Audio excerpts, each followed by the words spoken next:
and NATO's distributing that equipment to wherever they are. I mean, perhaps to Ukraine. So NATO's working with Ukraine.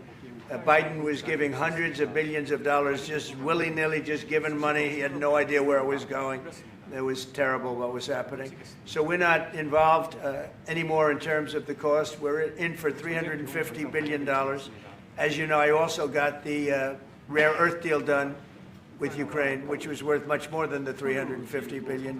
But I'm not interested in the money so much, even though we've done a great job in that regard. I'm not interested in that. I'm interested in stopping a war where last week 7,109 soldiers died, both Russian and Ukraine. It's such a waste of life and humanity. They're not from this country. They're not from any other country other than Ukraine, for the most part, other than Ukraine and Russia. But it's a very important thing to me to stop it. I stopped 7 wars that were raging, one for 31 years, the Congo, and as you know, Rwanda, one for 35 years. I don't have to go into them. You know the list better than I do. But we stopped a lot of wars, including, you think about it, India and Pakistan, which was probably 2 weeks away from being a nuclear war. They were shooting down airplanes all over the place. So I'm very proud of that. I thought this would be, in many ways, the easiest way. I have a very good relationship with Putin. I thought it would be the easiest one to stop, and it's really not. It's very complex. It's very personal from their standpoint. There's tremendous dislike personally between the two men, and we're going to have to straighten that out. But I would like to see them meet first. They'd like me to be there. I may be there. I may not. I'll see. But I wanted them to work out their differences first, because it is ultimately between them. And when that happens, I think we'll get an end. Maybe they meet, maybe they don't. How long are you willing to let this play out? And if they don't meet, will there be consequences, and how soon for Russia? Yeah, there could be very big consequences, but we'll see what happens. There might be very big consequences, because this is something that has to end. This war would have never taken place, and for 4 years it didn't take place. But if I were president, this war would have never taken place. There has not been a war like this since the Second World War. This is the biggest thing that's happened in terms of warfare, wars. It's a whole new form of fighting. It's a drone fighting. It's a drone war. No, a drone war never existed before. And we're actually studying it from the standpoint of Pete Hegseth and everybody. We're studying it and studying it very carefully. This is a whole new form of war, but it's a violent war. And there has been nothing like this since the Second World War. So we'll see what happens over the next week or two. And at that point, I'll step in very strongly. And if I have to be there, I'll be there. And we'll either have a deal or we won't. But a lot of people are dying, and I want to get us... Mr. President, Kim Jong-un wants to meet. When do you want to meet with him? With who? You said the North Korean leader wants to meet. How soon would you? We want to have a meeting. I like to have a meeting. I get along great with him. You know, you were there. We even had a press conference. He had his first press conference. Kim Jong-un had a press conference. This was a little different press conference. I said, have you done a press conference before? No. And you know what? He did great. It was a great press conference, actually. It was historic. I doubt he's done one since. But I said, would you like to meet the fake news? Because whatever you want to do. And they came in like you've never seen anything like it. And then he said, enough. And that was the end of the press conference. That was the end. It ended very rapidly. But I think he had a good time. I look forward to meeting with Kim Jong-un in the appropriate future. Would you reduce the number of forces in South Korea so that the United States could have more flexibility in the region?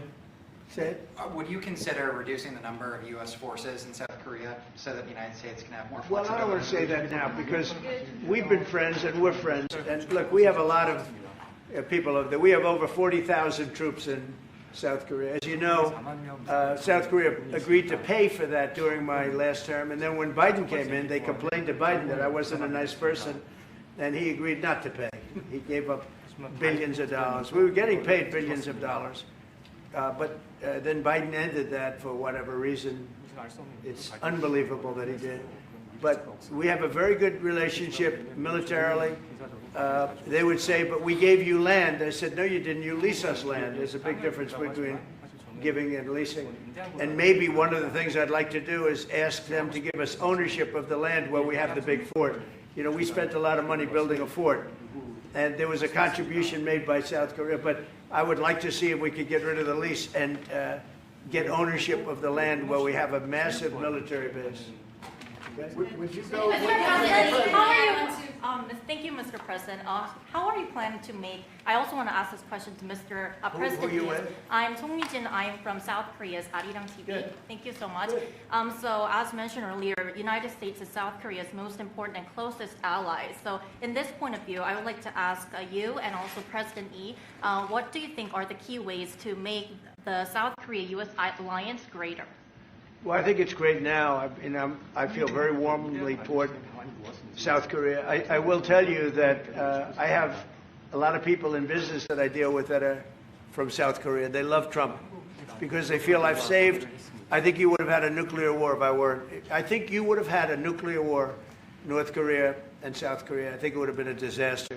You're only 60 miles away from Seoul. They don't even need nuclear. They have their cannons, you know, howitzers, and they have them buried in the mountain. You know what I'm talking about.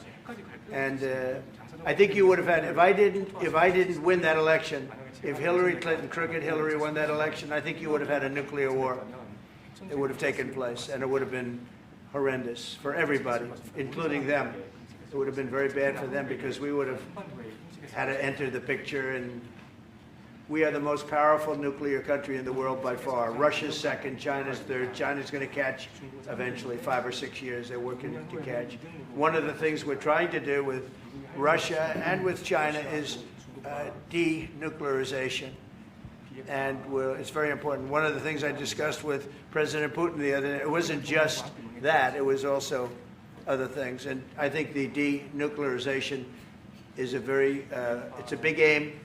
But Russia's willing to do it, and I think China's going to be willing to do it too. We can't let nuclear weapons proliferate. We have to stop nuclear weapons. The power is too great. Okay? Thank you. Mr. President, I'd like to ask you further question about South Korea and U.S. alliance. I'm Anna from the Korea Times, and I'd like to ask you about the trade deal that's on the table. You mentioned about the shipbuilding industry, and President Lee mentioned about the manufacturing industry. And what other areas or sectors that you intend to focus on this trade deal? Because Korea is bringing in many investments and create jobs as well. So I'd like to know the opinions of both, how to get a beneficial outcomes for both countries through this deal. Well, we're going to get along great because we really sort of need each other. We love what they do. We love their product. We love their ships. We love a lot of the things that they make. And they love what we have. We're dealing with them on Alaska having to do with the oil. You need oil and we have it. So we have a big advantage in that way. We have more oil and gas and coal and energy than any other country in the world by far. No, for whatever reason, God was very good to us. He gave us the greatest. We didn't use it. We started to use wind. Wind doesn't work. They started to use solar panels that took over the land all over the Midwest, where the farmers said, what happened to my land? They'd have a 10-mile by 10-mile solar field that they couldn't farm, the most valuable farming land in the world, probably the most vibrant in the world. And they put solar plants all over the place. It's ridiculous. Big, massive black fields of solar that all comes out of China, all plastic, all comes out of China. But we have the greatest amount of energy in the world, and we're dealing with South Korea, as you know, in Alaska, and we're going to be making a deal, a joint venture with South Korea. Japan is involved also, very strongly involved. So we have Japan and South Korea, and we're actually the closest. You know, it seems like quite far away, Alaska, but actually it's right up the little ocean, right up the little Pacific Ocean. It's actually pretty close, relatively speaking. But we have more oil and gas and coal than any other nation in the world by far, and we're going to use it. And that's the thing that South Korea, I think, most wants from us, I would think.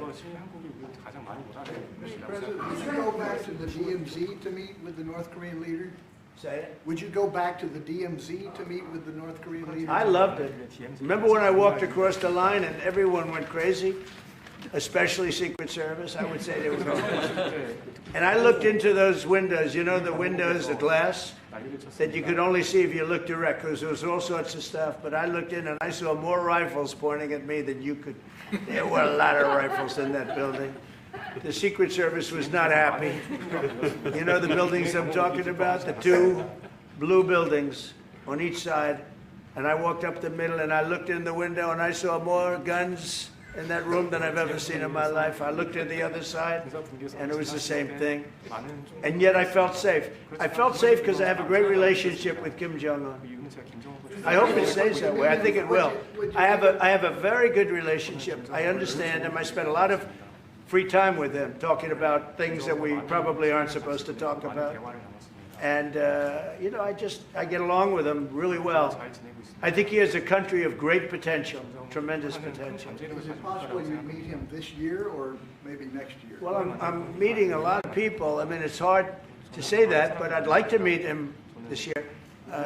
President Xi would like me to come to China. It's a very important relationship. As you know, we're taking a lot of money in from China because of the tariffs and the different things. And it's a very important relationship. We're going to get along good with China. I hear so many stories about we're not going to allow their students, or we're going to allow their students to come in. We're going to allow, it's very important, 600,000 students. It's very important. But we're going to get along with China. But it's a different relationship that we have now with China. It's a much better relationship economically than it was before. With Biden, boy, what he allowed that, I mean, they just took him to the cleaners. You know the expression? They took him to the cleaners. I'm sure they have an equal expression in South Korea, but they took that guy out for a ride like nobody's ever been ridden before. Terrible. But we have a very strong relationship, Howard, I would say, economically with China now, getting much better. They have to give us magnets. If they don't give us magnets, then we have to charge them 200% tariff or something, you know. But we're not going to have a problem, I don't think, with that. I think that's perhaps behind us. You know, China intelligently went and they sort of took a monopoly of the world's magnets. And nobody needed magnets until they convinced everybody 20 years ago, let's all do magnets. There were many other ways that the world could have gone. But so it'll take us probably a year to have them. We're heavy into the world of magnets now, only from a national security standpoint. But we have a powerful thing. It's airplane parts. They have many Boeing jets. You know, they had 200 jets that didn't fly. And I've sent them all, based on his word, I sent them all of the parts so their planes can fly. I could have held them back. I didn't do that because of the relationship I have.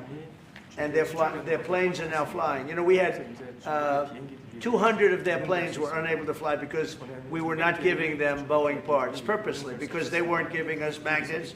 Therefore, we weren't giving them. But we have a much more powerful thing, that's tariffs. If we wanted to put 100%, 200% tariffs on, we wouldn't do any business with China. And, you know, it would be okay, too, if we had to. But the magnet situation, we have tremendous power over them, and they have some power over us with magnets. We're going to have a lot of magnets in a pretty short period of time. In fact, we'll have so many we won't know what to do with them. But you know the story. It's a very interesting history with magnets. And it really is because presidents, not being business people, they allowed that to happen. And they shouldn't have. But we have much more. I mean, look, in terms of playing the cards, we have much bigger and better cards than they do.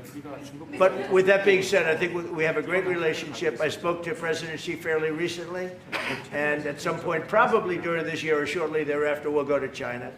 And I think we're going to see a magnificent sight. It's a great country. Mr. President, on the National You Guard. and President Lee actually are planning to go to China. You mentioned either this year or next year. Could you please share more details about your plans going to China? And also President Lee, I think. Well, maybe we'll go together. Do you want to go together? We can share a plane. We'll save energy. We'll save a little, you know, the ozone layer. Remember President Obama used to talk about the ozone layer, and then he'd fly to Hawaii to play around the Gulf in a 747. Mr. President, on the Would you National accept the invitation, Mr. 중국에서 만약 Well, it was sort of meant jokingly, but if you want, you can come. 대통령하고 같이 가면 좋겠습니다. I would like to go together with President. Do I accept? Does he accept? If you want to go, I'm going to get special permission. I'm sure you can go. But we're going to have a great relationship with China. I mean, it's happening. You see it. It's happening. They have some cards. We have incredible cards, but I don't want to play those cards. That would, If I played those cards, that would destroy China. I'm not going to play those cards. Mr. President, on the National Guard, you've talked a lot about Democratic-run cities and states. Would you also consider sending the National Guard into red states and red cities that are also seeing high crime? Sure, but there aren't that many of them. If you look at the top 25 cities that for crime, just about every one of those cities is run by Democrats. And you know, one of the bad things they did, cashless bail, if you look back on time, when they allowed a murderer out that afternoon, you know, he'd kill somebody and then a couple of hours later he's walking the streets again, oftentimes killing again rapidly. Cashless bail is a disaster. You saw we had a news conference today on that. We're wiping it out in D.C., immediately wiping it out. It started in New York, I must tell you, and it's been a horrible thing for crime, especially violent crime. So we're going to end cashless bail, yes. Thank you. When will you deploy to Chicago, and how long are you keeping troops here in Washington, A little D.C.? discussion. I really want to be appreciated. You know, when we go into a city and wipe out the crime, so D.C., it sounds so horrible. I'm embarrassed to say it in front of you because they don't have anything like this. Washington, D.C., sir, has not had a murder in 11 days. Now, he's saying that's a horrible thing to hear because they don't have murders for ever. But Washington, D.C., if you go back and check, it's been many years since we went a week without having a murder. Now we haven't had, and I would say that Washington, D.C. right now is much safer than Seoul. You know why? Because we have a friendly neighbor. We have more friendly neighbors. You have a different kind of problem. We all have different problems. But Washington, D.C. is a very safe city right now. People are going out to dinner. Restaurants are opening. Restaurants that were going to close are now going to stay open. Friends of mine are going out to dinner all the time. They didn't go out to dinner for 4 years. It went rampant during the Biden years. Just rampant. That's why Susie is very close to the mayor and has a lot of respect for her, but I view it maybe a little differently because the mayor would say that it's gotten better. For 30 years it's gotten better. No, it's gotten worse. And the worst day of all was when we just got to office for the second time, and it's in very bad shape. So the mayor shouldn't be saying that violent crime has been getting better. It's been getting much worse.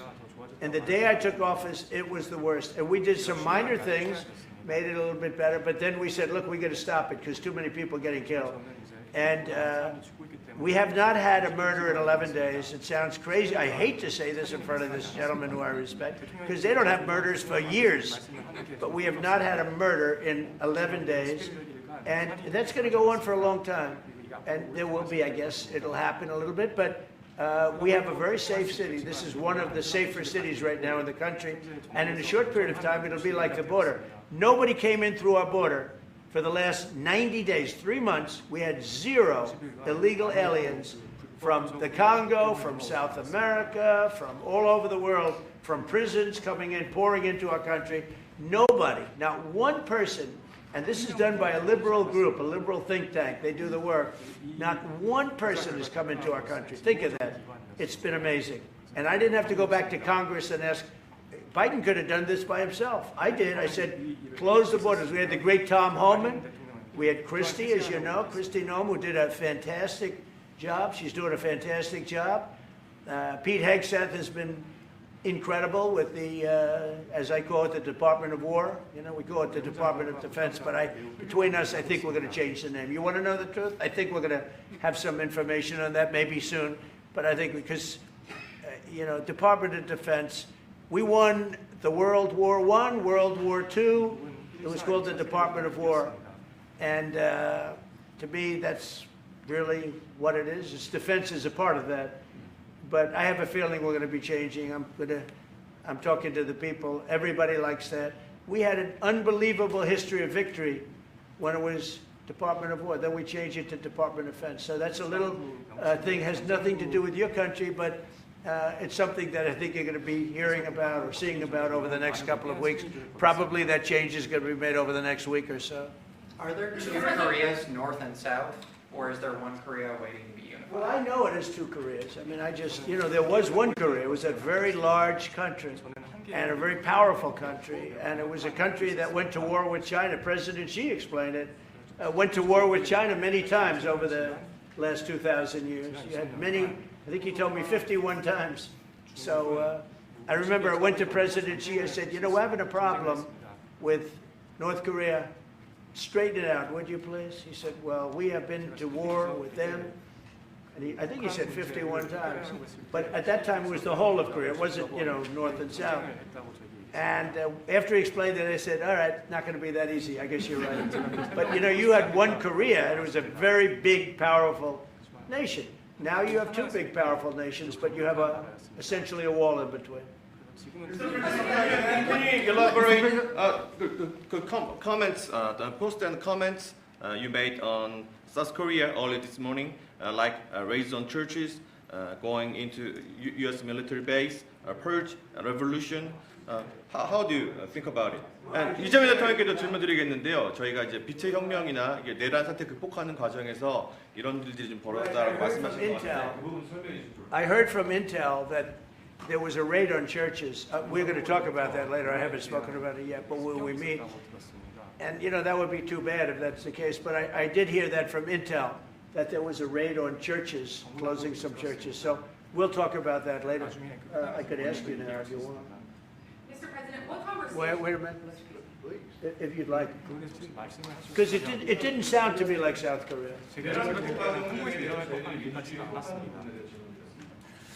아주 간단하게 말씀을 드리면 지금 대한민국은 아시는 것처럼 친위 쿠데타로 인한 혼란이 이제 극복된 지 얼마 안 된 상태고 그 내란 상황에 대한 국회가 임명하는 국회가 주도하는 특검에 의해서 사실 조사가 진행 중입니다. 물론 저의 통제하에 있지는 않지만 하여튼 대한민국 검찰이 하는 일은 검사가 하는 일은 팩트 확인, 팩트 체크인데 미군을 직접 수사한 게 아니고 그 부대 안에 있는 한국군의 통제 시스템이 어떻게 작동했나를 확인한 것 같습니다. 나중에 좀 더 자세히 설명을 드리도록 하겠습니다. So it hasn't been long since Korea has overcame the political turmoil following the self coup by the former president. Currently, there is a fact-finding investigation by a special prosecutor that was appointed by the National Assembly. And this special prosecutor... Is his name Deranged Jack Smith, by any chance? They took him from our country. They put Deranged Jack. He's a deranged, sick individual. But go ahead. Go ahead. I'm only kidding. Maybe I'm not. And that special prosecutor is not under my control. And so the special prosecutor is conducting a fact-finding investigation. And I would like to explain about what you said about U.S. bases. They did not conduct a search and seizure of American bases, but they looked into the chain of command and the control system of the Korean military. Right. And I would be happy to That's okay. explain about this more in detail I'm sure during our lunch meeting. I am sure it's a misunderstanding, but you know, there is a rumor going around about churches, raiding churches. So we'll talk. I'm sure that's going to be worked out fine. Yeah, please go ahead. Mr. President, what conversations have you had with Israeli Prime Minister Benjamin Netanyahu about what is going on in Gaza? There was a UN-backed report that said there was a famine in Gaza. Based on what you know and what you've been briefed on, do you agree with that? So I mean, I deal with Bibi Netanyahu quite a bit, and we had great success, obviously, in Iran. We knocked out their nuclear threat. That would have been a horror show having them have a nuclear weapon. They would have used it too. We did very well there. Right now, they're talking about Gaza City. There's always talking about something. At some point, it's going to get settled, and I'm saying you better get it settled soon. You have to get it settled soon. And that means, you know, nobody can forget October 7th. People forget October 7th. That was one of the most brutal. I've seen some terrible things, some brutal things. That was about as bad as it gets. And nobody can forget that. With that being said, it's got to get over with. It's got to get over with because between the hunger and all of the other problems, worse than hunger, death, pure death, people being killed. And, you know, I'm the one that brought back the hostages, and I did it with that gentleman right there, Steve Witkoff, and with Marco. All of us, the whole team, we worked together. Even the trade people worked on it with us. And we brought back a lot of the hostages. Now we're left with, would you say 20, Steve, or would you say it's less than 20? I hope it's 20. He hopes it's 20 because some could be dead. That's what he means, I assume. So we have 20, but there's rumors that some could be dead. It's a terrible situation over there, terrible, terrible situation. But it's coming to a head, it's coming to an end. We are sending, we sent $60 million of food over there just recently. And I don't even know if people know it. We distributed ourselves. We're giving a lot of food, spending a lot of money on food, getting it over there. We have a lot of food. We have a lot of oil, and we have the greatest farmers in the world. So we have a lot of food, but we're sending a lot of it over to Gaza, and we're feeding a lot of people. But with all of that being said, it's a lot of people to feed. And I think that we will have, I think within the next 2 to 3 weeks, you're going to have pretty good conclusive ending. And it's a hard thing to say because they've been fighting for thousands of years, if you want to know. That's been a hotbed forever. But I think we're doing a very good job. But it does have to end. But people can't forget October 7th either. Do you plan to attend APEC summit to be held in Korea? Summit in South Korea? Yes, South Yeah, I'd Korea love in to. November. I'd love to. Last time I spoke in front of your parliament, and I love doing that. Beautiful respect they had for our country, and a beautiful room. I remember how beautiful it was, and I enjoyed doing it. No, I could see going. I think I'm going for a trade meeting to South Korea pretty soon. You're hosting a trade meeting, so I can sneak away from that trade meeting, and we'll go and do something for the president if he'd like me to do that. Okay? But so we'll be going there fairly soon. You know about that? If you attend, then it's a good chance to meet up Kim Jong-un again, or maybe Xi Jinping. Then how do you think of it? You mean set them up together? Yes. That'd be interesting. We'll arrange a meeting between you and Kim Jong-un. Would you like that? That's a very tough question right now. I don't know where that question is leading. Anyway, look, I get along great with Kim Jong-un, and whatever I can do having to do with South Korea and getting people together, you should get together, right? Yes, ma'am. Yes. Yeah. I want to ask. Turned out to be the worst one in the room. I want to ask about Masca project. Masca project. Marriage rate again. Yeah. Oh yeah, sure. We're going to do that. Yeah. I think we're going to do that very strongly. We're going to have a big, within a period of, it takes a while. That's a hard one to start. Some companies you can start easily. Shipbuilding's a tough one to start, but we'll be doing that. Now, with that being said, we make the best submarines anywhere in the world. We make submarines. We're 25 years ahead of anybody else in submarines. So we do that. We do that. But we really gave up the shipbuilding industry foolishly many years ago, but we're gonna start it up again. We're gonna be making our own ships again soon. Okay, how about one or two more? Have you been briefed on the search of John Bolton's home and office from Friday? Have you been briefed I on have that? not been briefed. No, I read it just like you did. I was never a fan of his. I thought he was stupid. I thought he was, a guy that only wanted to go into war. He liked killing people. I thought he was essentially a bad guy, but I'm not involved in that. No, you'd have to ask Pam Bondi about that. Are more raids coming, sir? Are more raids like that coming, sir? Are more raids like the one on John Bolton's house coming? More raids? I don't know. You'd have to ask the Department of Justice. They raided my house, I can tell you that. They did a big raid on my house. They took away everything that wasn't pinned down, and they took away some of that too. No, they raided Mar-a-Lago. They started that. These were bad people that we had in our government before. They raided Mar-a-Lago. They went into my wife's area. They went into my son's area, my young son. And what they did was a disgrace. But how did it work out? I see. We're in the overall. Oh, I guess it didn't work out too well for them, did it? They are bad people. They're sick. They're sick people. And they came in with their guns into Mar-a-Lago, and like 98 people. I wasn't there. Fortunately, I wasn't there.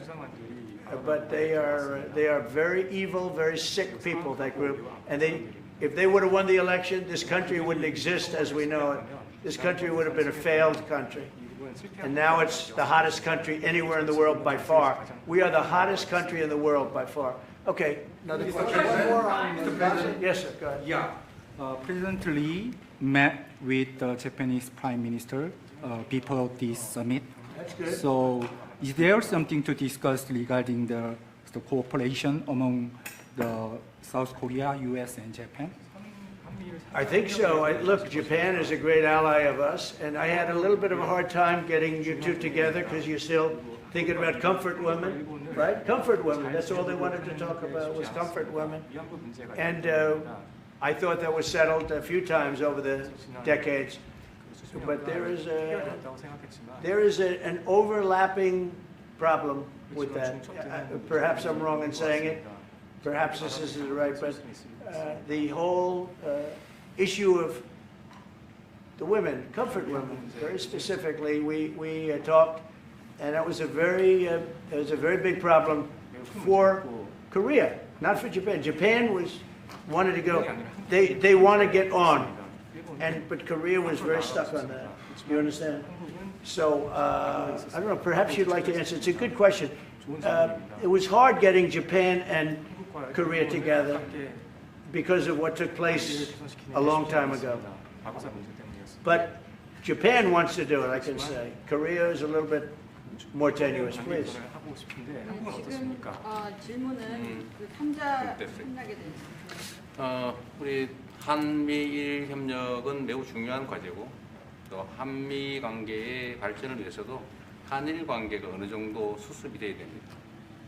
Trilateral cooperation among Korea, the U.S., and Japan is very important, and better Korea-Japan relations is also important for the Korea-U.S. relationship as well. 그래서 대통령께서 한미일 협력을 매우 중시하고 계시기 때문에 제가 대통령을 뵙기 전에 미리 일본과 만나서 대통령께서 걱정하실 문제를 다 미리 정리했다 이렇게 생각해 주시면 좋겠습니다.